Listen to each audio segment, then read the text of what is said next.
Today, I'm going to teach you how to log out of Github Desktop. This is particularly useful when you need to switch between multiple GitHub accounts or when you're working on a shared computer and want to ensure your account remains secure. Let's walk through the process step by step.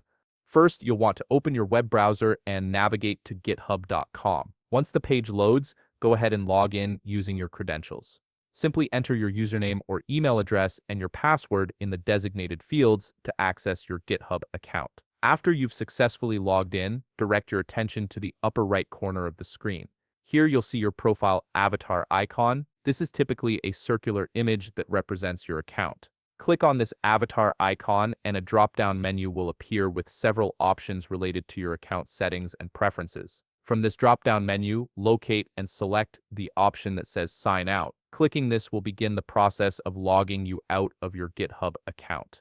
This step is important because it ensures that your session is properly terminated and your account information remains protected. Next, you'll be presented with a screen showing the account you're currently signed into. This confirmation step allows you to verify that you're logging out of the correct account, which is especially helpful if you manage multiple GitHub profiles. Once you've confirmed this is the account you want to sign out from, click the Sign Out button to complete the process, and that's it. You've successfully logged out of GitHub Desktop by signing out through the GitHub website. This method ensures that your account is securely disconnected from the browser session, preventing unauthorized access to your repositories and personal information. If you found this video helpful, please leave a like, subscribe, and see you in the next video.